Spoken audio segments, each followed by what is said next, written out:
All right, welcome to the impressions video for the week.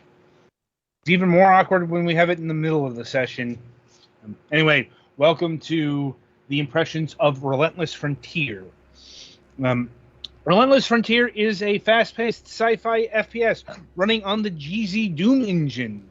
With a strong focus on mobility, strategy, and exploration, use your Omnistruct to replicate new weapons and abilities to help you traverse the terrain and demolish threats, while escaping from Ross 128B in one piece.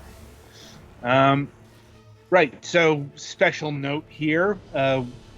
We are planning on... Well, we were actually planning to interview the developer of this game just a few days ago on Friday, but a scheduling mishap has made it so that we are conducting the interview, if all goes according to plan, this Friday at time of recording. So if you are looking for additional insight into the development of this particular title, we should have it in just a matter of days. So with that in mind, Petty, take us away.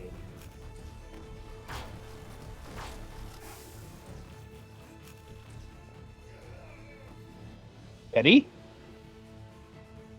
Did I mute myself? Yes. Alright. So, I guess the real quick office pitch for this one is, do you like Doom? Specifically, have you tried the myhouse.wad mod? Because this does a lot of interesting things with the Doom engine like that does. Just more. So if any of that has perked your fancy, well, this game is available in early access. The game is technically competent, as one would hope of anything even Doom adjacent at this point. Most of the weapons are hit scan, except for the charged weapons, like it should be in a Doom-style game. Enemy weapons do seem to be projectile-based, though, so you can, dodge and get around them should you need to.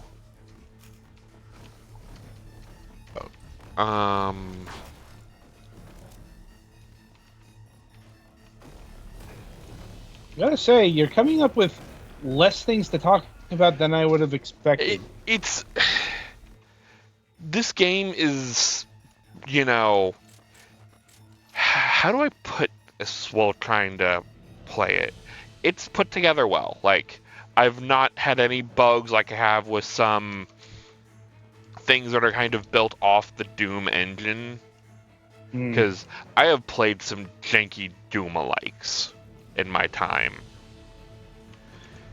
Right. But yeah, game flow is snappy. You got a dash, double jump. There's a lot more exploration in this. The levels are much bigger.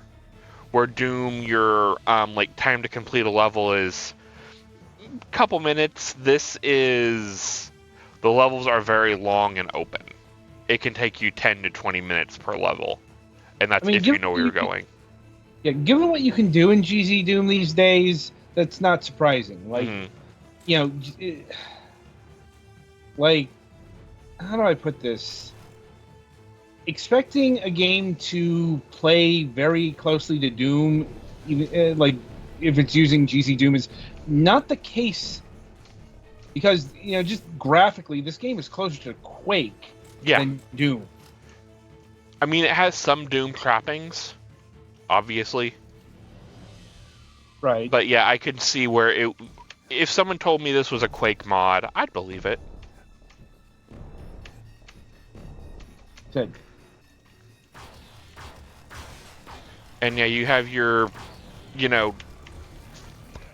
various,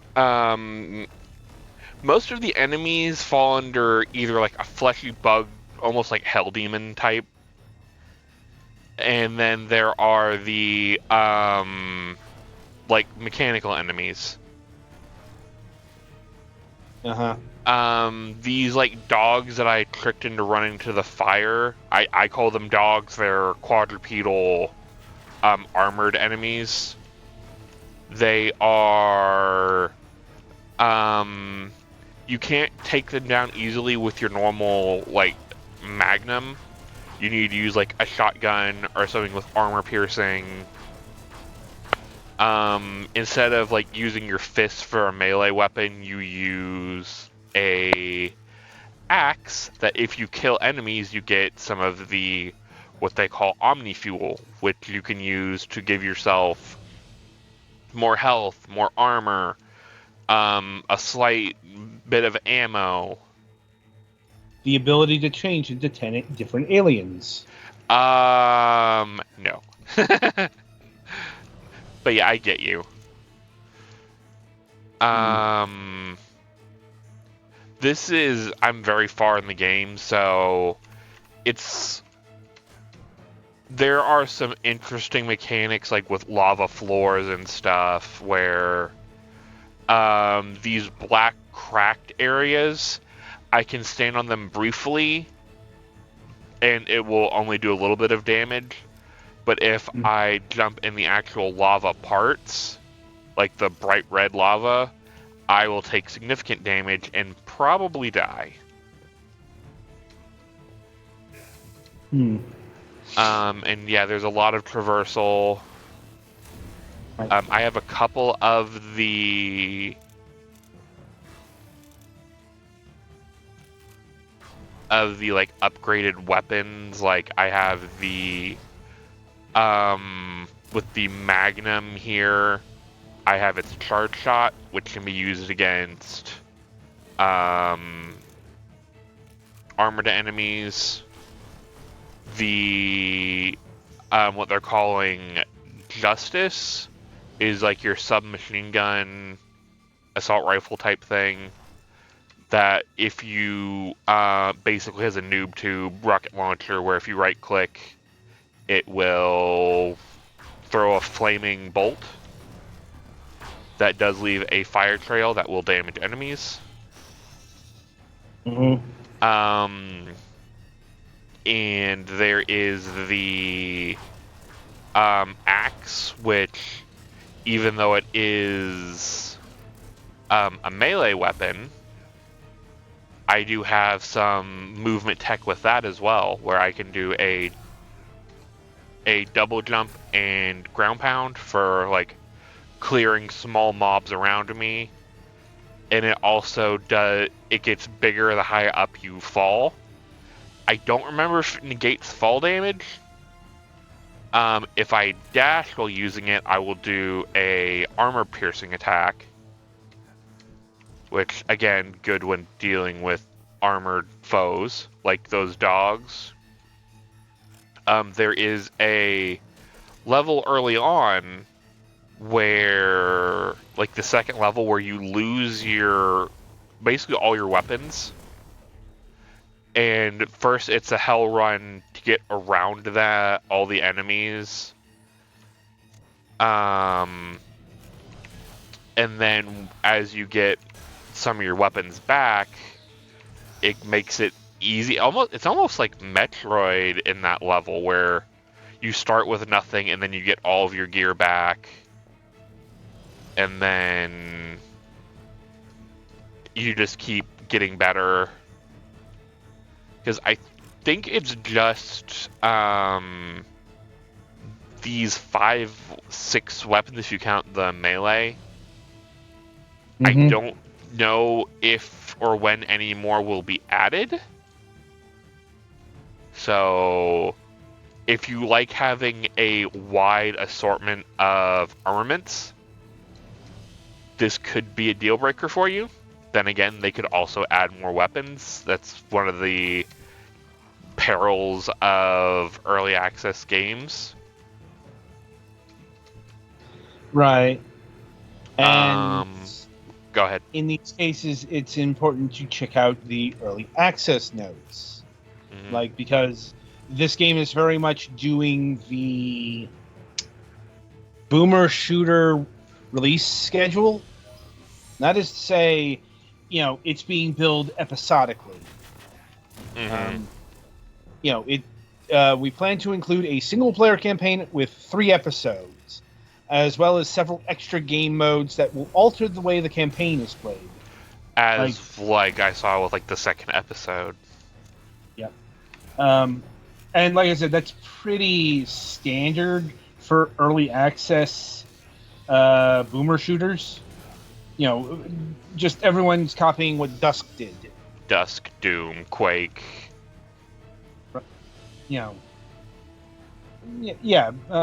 Point is, all that stuff is being released episodically. It's just, these days, if you buy in now, you don't have to buy the rest later. Mm-hmm. And of course, that will be a factor in pricing. But indeed, we'll get to pricing when we get to pricing. I will say overall the game is fine. I could live without some of the platforming elements, but that's just a personal me thing. It's also this is an element from the past that can be left in the past. Clearly there are a lot more in the way of movement options here. With the dash, but it's the original Doom had 2 movement modes: walk and run. Let me finish. It's first-person platforming in boomer shooters was never good. It's why it got evolved out of the genre.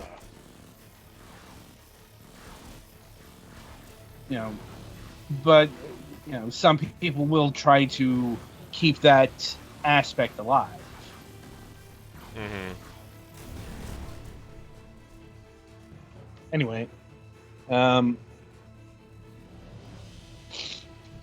anything else that you wish to touch upon? The music is acceptable. It's not the best of the MIDI synths era music I've heard, but I have also heard worse. Mm-hmm. There are several boss encounters in the game so far, so there's stuff here to keep you entertained.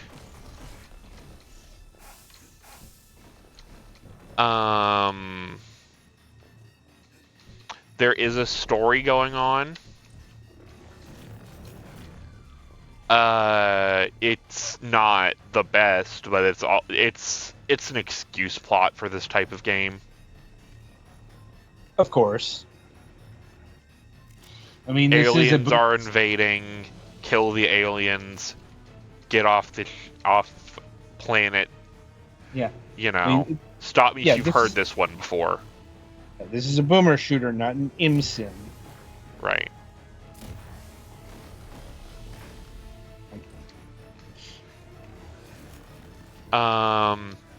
Oh, I did also almost forget to mention, as far as movement, there is also the sliding jump, where if you run and crouch, you will go farther when you jump.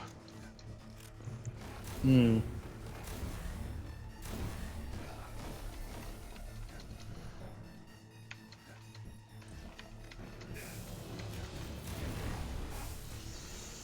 And there are level secrets.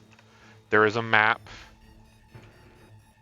The map is, since there are areas on top of levels, unlike regular Doom, you are more likely to get lost with the map than you would say some of the older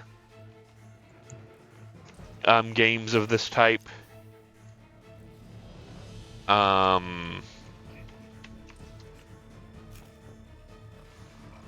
Your resource, the Omni Fuel, has limited capacity, but you can, instead of just losing your overcharge immediately, it will start to charge and then degrade over time, and you can also increase the capacity of that. So you're never screwed, at least. You can hurt yourself with some of the weapons. Hmm.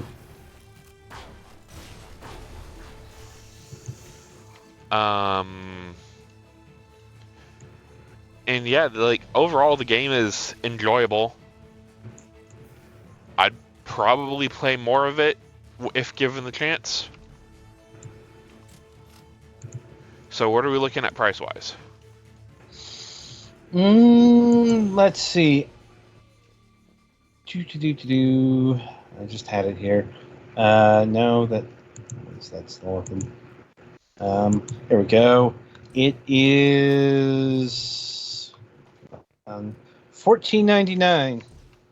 Any word if it's going up later, close to release, or is it just going to be $14.99?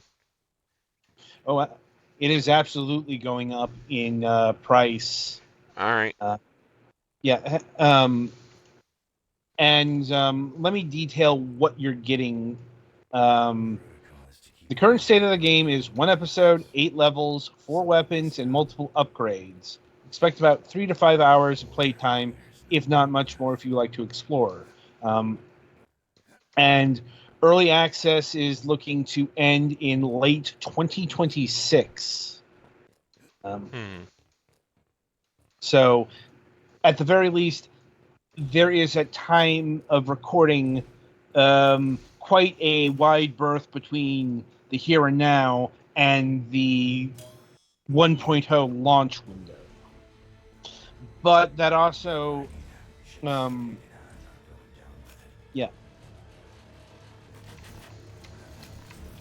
Okay. Yeah, they say they're going to increase the price a bit for full release. Mm-hmm. We might want to press for details on what a bit means because, is that $5, $10, what have you? And no mention about any sort of price increase when episode 2 releases. Mm-hmm. Once again, that is another thing that we could potentially ask on Friday. Right. So, anyway, Petty, is this game worth somebody's $14.99? Sure. It's a fine game. Like it's one of those I've definitely played worse. I have played a lot worse. Mm-hmm. I mean, All right, then. I will say I'm not a big fan of this escape sequence right here that I'm at, the escape the lava thing, but that's more of a issue with these type of controls, because these controls aren't really made for escape platforming.